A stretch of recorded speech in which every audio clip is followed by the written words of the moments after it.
Hello. A couple of weekends back, I organised an event as a fundraiser for a couple of animal charities in which I told five stories and two poems based around the theme of the seven deadly sins. Each one was a myth related to lust and wrath and envy and so forth. One of the two poems I did is the one I'm going to read now, which this particular one is based on the theme of avarice and greed. It's written in lyric metre, which I must admit halfway through I got fed up with because it was a bit of a headache. There are several variations of lyric metre, and I think I must have chosen the most irritating and awkward one to write in, but there you go. So before I do the poem, just say the story I went for, the myth, is the story of Tarpeia, who was a Vestal virgin in ancient Rome, a priestess of the goddess of fire, the goddess Vesta, and came from a very, very wealthy, very aristocratic background.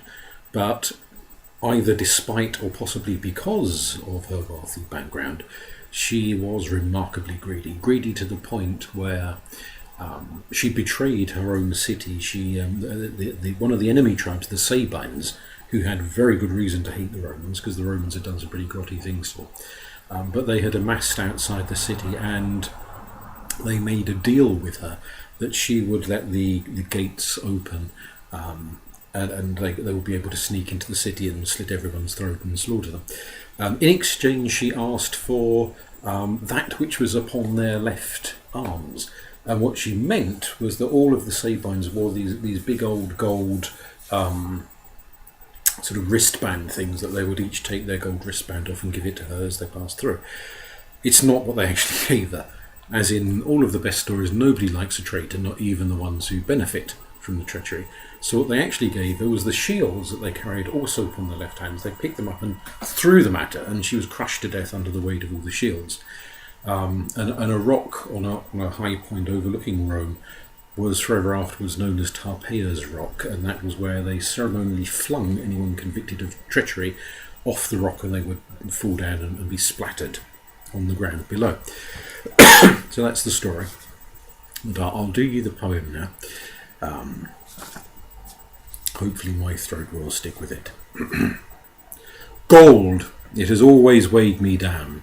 Once Sabine might flexed its biceps before the gates of Rome, and hot beat my need at the sight. Such craving, such rage, my soul has dragged awake. No rest for greed, no victuals sate the beast that still dreams.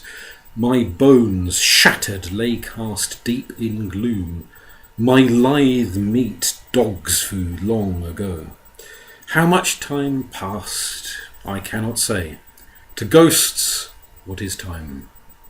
A priestess once, though false, wise Vesta's shrine, a place for discreet deals. She, pilgrim slave, came. State your mark, she demanded, such Sabine pride not yet broken. The wealth that weighs so fierce upon those mighty arms, begged I, charmed by glimpsed escape, freed from my gilded cage, thrown open, drudge no more.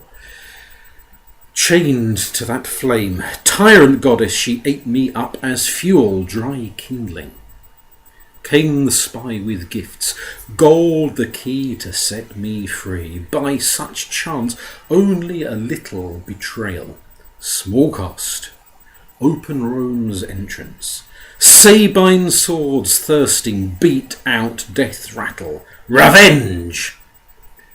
Night's cover damped my traitor's tread. The gatekeepers supped wine dark. A vestal's grace shone fatal. Then Sabines came swarming, payment made. From limbs came shields thrown on me, full beneath their weight crushed. I bled without gain. Even mere spite failed. Janus divine saved Rome, struck down the Sabines, condemns me to haunt this rock still.